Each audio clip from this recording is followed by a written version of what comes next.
Hey, hello everyone, and thanks for joining us for Access City Council. I'm your host, City of Las Vegas Communications Director David Riggleman. Coming up on this show, a local nonprofit group led by those in recovery provides support for people impacted by addiction.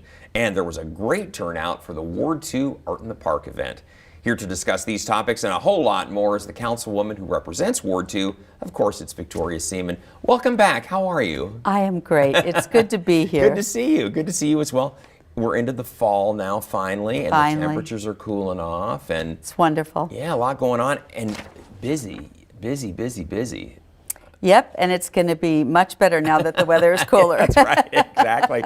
Well, it's always fun to talk about what's going on in Ward 2 because that's where I live too, and there's a lot going on out there.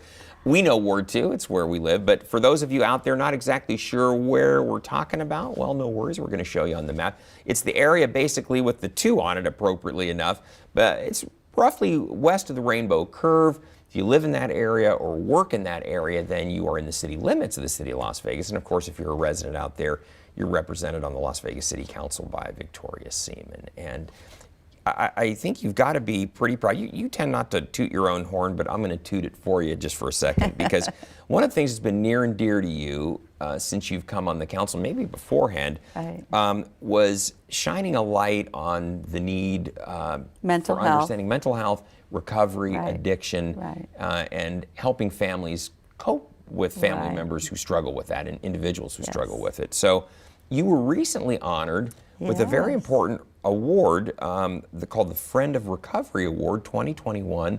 Goes to someone who's an advocate for people who are trying to raise awareness, and congratulations, kudos to you. Thank you, I appreciate that. It really near and dear to my heart and a lot of other people that we talk about mental health and recovery, and I'm so grateful for the people at the Foundation for Recovery who brought me in and helped me understand what was needed with mental health and addiction. And as a leader, it gives me the opportunity to advocate for it. And so that is my passion. You know, it's interesting, for so many years, that has always been such a stigma. Taboo subject, and somehow people just don't want to talk about it. Well, needless to say, it doesn't make the problem any better. Exactly, it makes it worse. Yeah, exactly. And especially with COVID, we had so many more problems with addiction, suicide, mental health. And so it is really good to get out there as a leader and talk about this so we can help more people and save more lives. Yeah, well, there you are. You're at the event receiving the award. There's your team here from City Hall. But this is a big deal. They hand this out, obviously, to people who are making a big difference within the addiction recovery, mental health groups, those groups that are trying to, again, raise awareness. So kudos to you, and congratulations, your husband there, your family, so that's great. Thank you, appreciate it. Congratulations on that. Since you've been on the program last time, we had a big anniversary to 9/11, hard to believe, 20 years. You posted this on Facebook. You said it was an honor to join the retired New York City police officers of the NYPD 1013 as we remember the heroes of 9/11 on the 20th anniversary of that horrific day. May God bless them all. And the 1013 Club are retired New York City police officers who live here now. Yeah. Correct. And I've been involved with them for a few years. You know, law enforcement is also really near and dear to my heart. Your father was in law enforcement. My husband. And husband as well. Yeah. Yes. Yeah. And so I've got involved with them. And they do this every year, by the way. And they've always done it at the police park.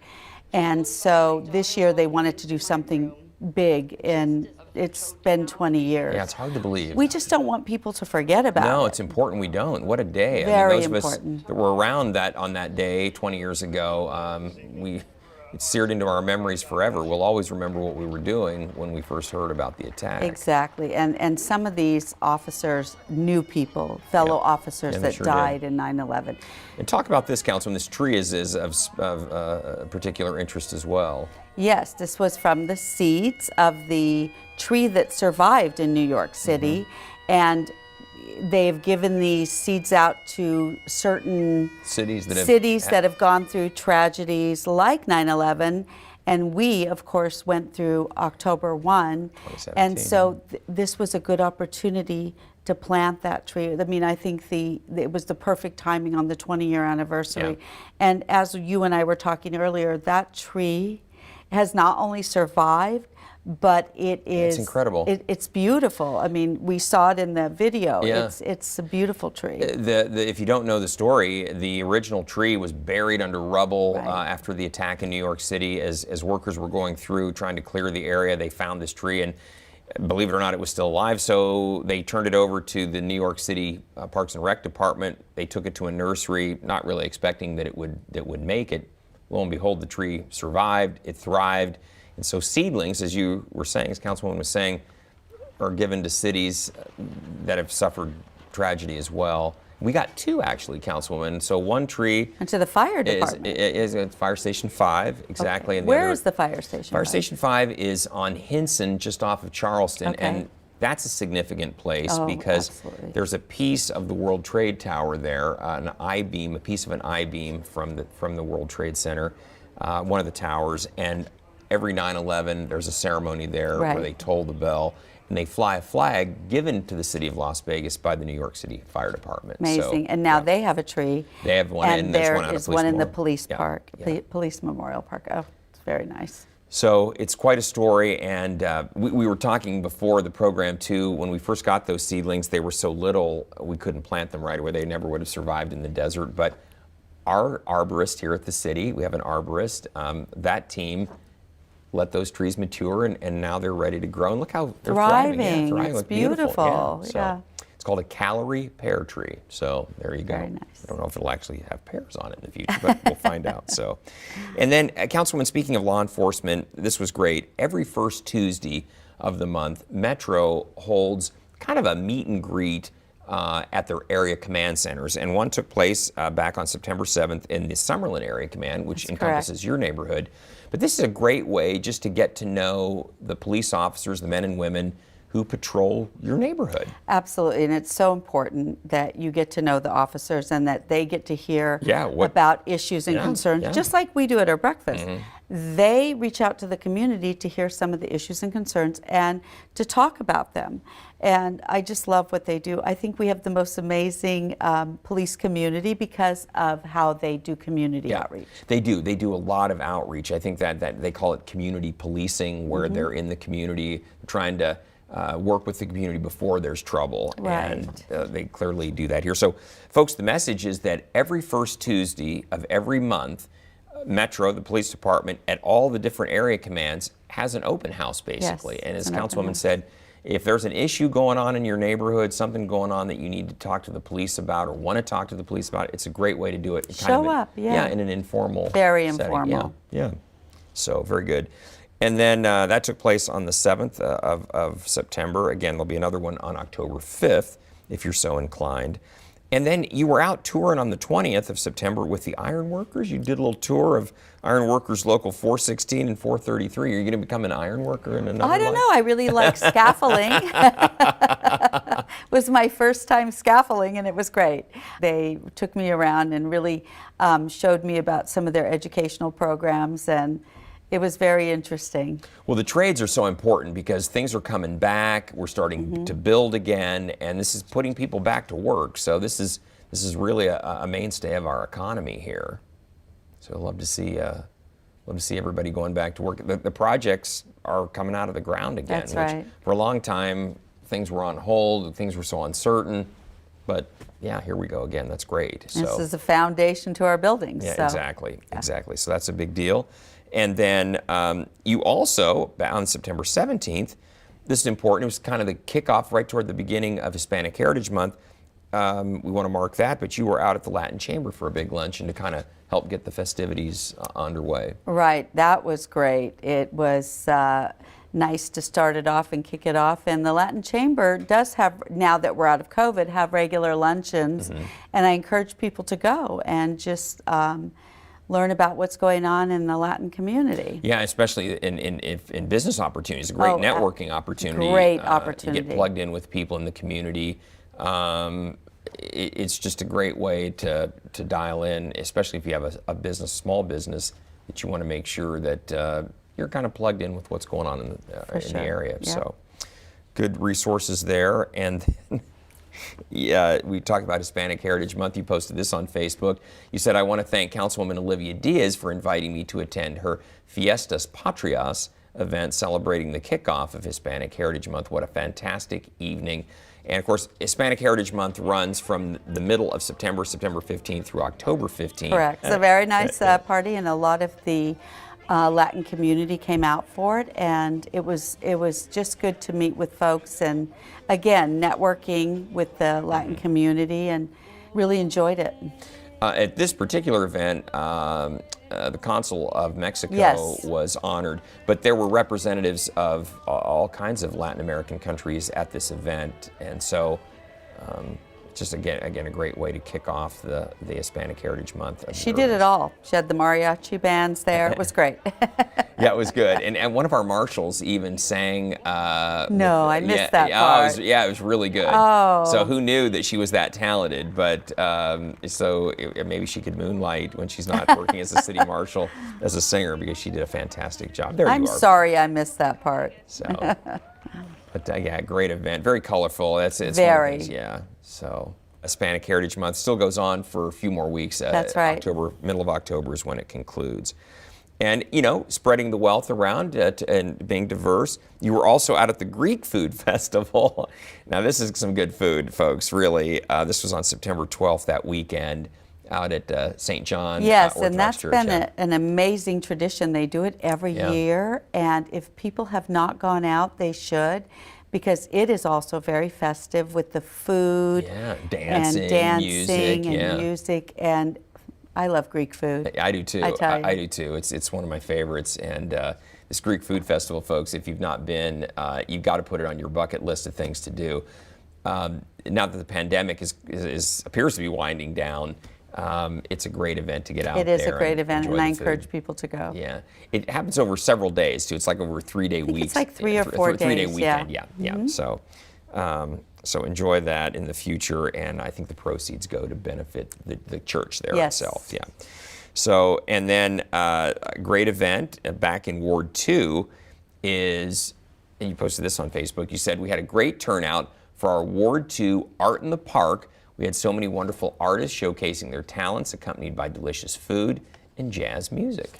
Yeah, this is a tradition I started in the last spring, and it is Art in the Park, where we feature the local artists and people come out.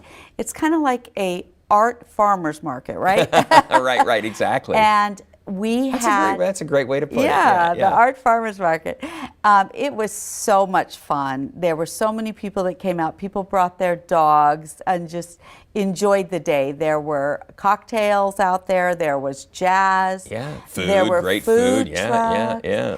And I got to tell you, it was a lot of fun. So if you 10 to 4. Yeah. It was perfect. It was beautiful weather out there that day too. The first day that it had cooled down, and we're going to be doing it again just this spring. on time. Yeah, perfect. Yeah, we'll continue to do it in the spring and the fall as long as I'm in Ward 2. You and I always chuckle about this, because back in the day, the big art festival was in Boulder City, and so if you wanted to go to it, you had to drive out to Boulder City.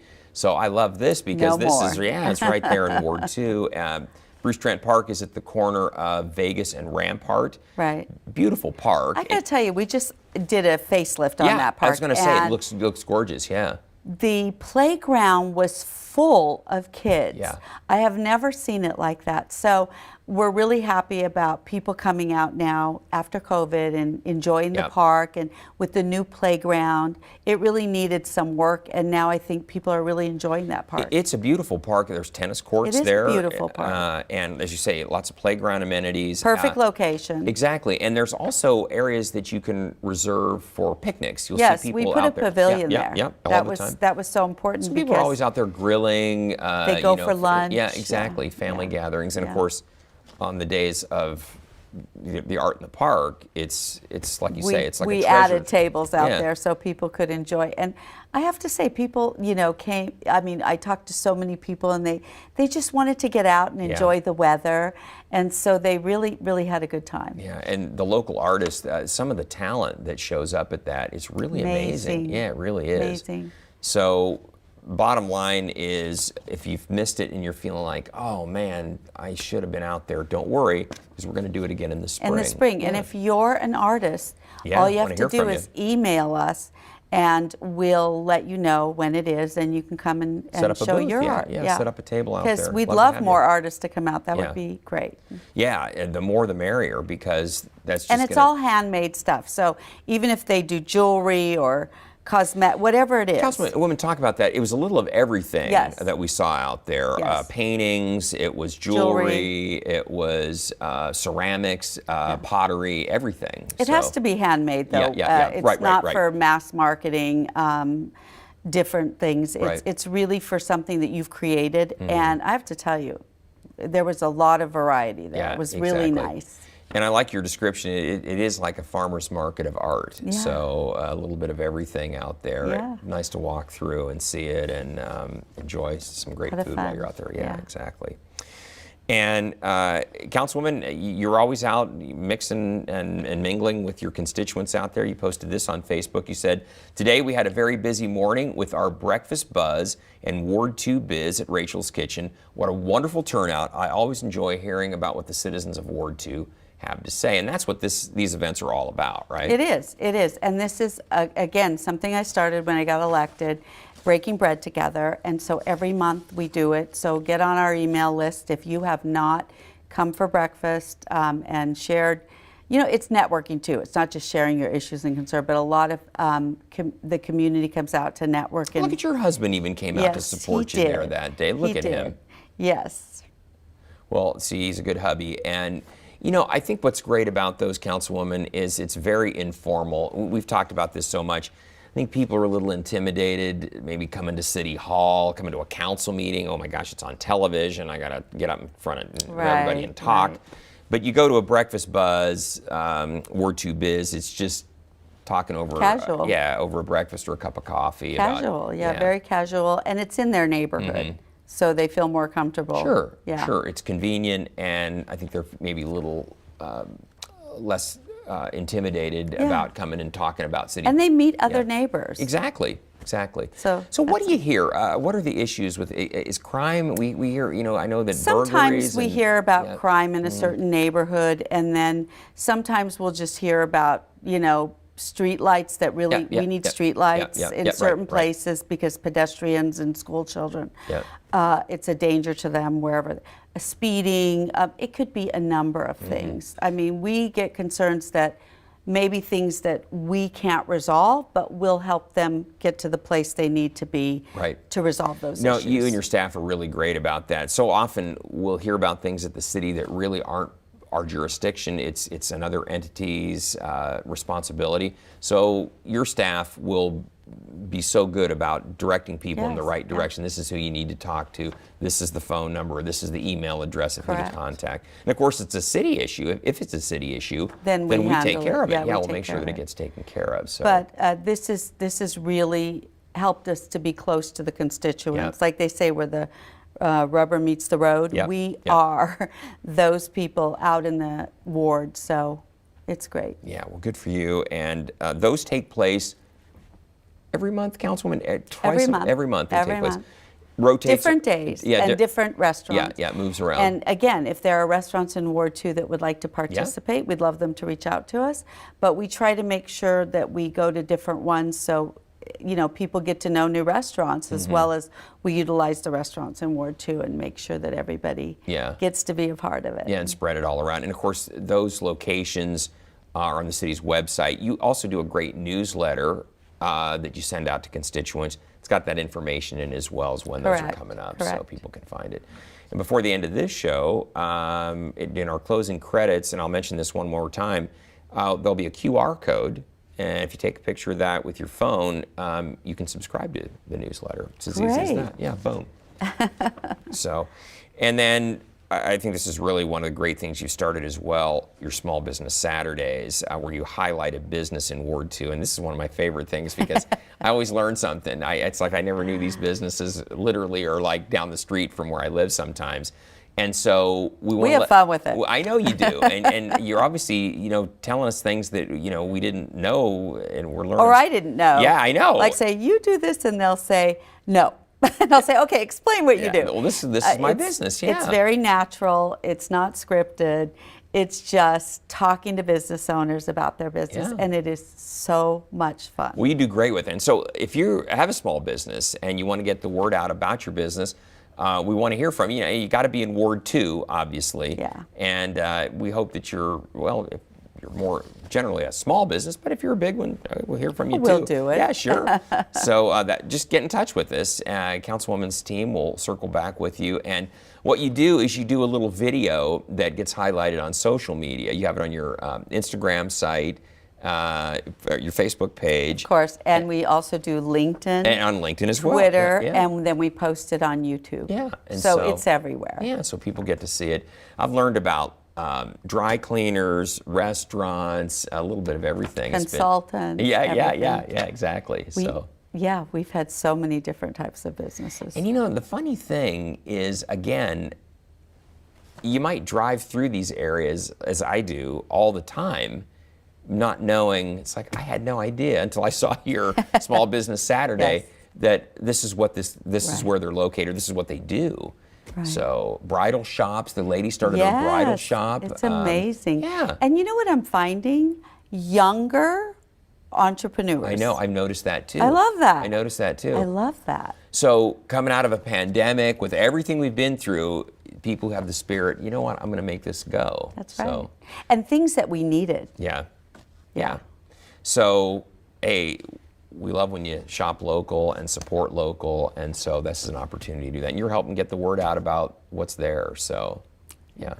These companies obviously don't have huge advertising budgets, so the city is part of our thing at the city is economic development. Exactly. And encouraging business, and so this is a way that you've been doing it. I feel like it's part of my job. So, well, you're getting it done. So, well, Councilwoman, we always go quickly on the show. The time always runs out fast, but we always want to tell everybody out there, hey, we want to hear from you. So if there's something you'd like to share with Councilwoman Seaman, you can find her on Facebook, Twitter, and LinkedIn, as she said. You can also contact her just by picking up the phone. That's the phone number, 702-229-2420, or you can send her an email. The address is ward2@lasvegasnevada.gov. And she or one of her great staff will get right back to you. That's correct. You do that every day, all day. We love it. We love our jobs. And I can tell my staff loves their job because they do such a great job. That's right. They do. Yeah. They work hard. Yes. You've got Dave and Brianna. And Christina. And Christina, yeah. And they're very dedicated. We saw them in some of the photos there. They support you, during the week, on the weekends, in the evenings. They're working. They're my dream team. Yeah, I know they are. They do good, and they support. They do, and they support the city, and they're just an amazing team. All right. I am blessed. All right. Well, good to have you on the show. We'll be back in 6 weeks with you with another update from Ward 2. This is the busiest time of the year. This is when events are going on, and fall and spring are the busy times before we get into the holidays. So we'll have a lot to talk about 6 weeks from now. We sure will. Sure. Yeah. All right. Well, good to see you again. Good to see you. And we want to tell everybody out there, don't miss our next show beginning on October 14th with Ward 5 City Councilman Cedric Creer. You can now catch all of our KCLV shows on Apple TV, Roku, and Amazon Fire. And also watch, as I mentioned, for our QR code during the closing credits of this show to download and subscribe to our newsletter. It's as easy as pointing your phone. And don't forget, you can also watch us live on the internet, of course, at kclv.tv. Thanks for joining us, everyone. We'll see you next time around.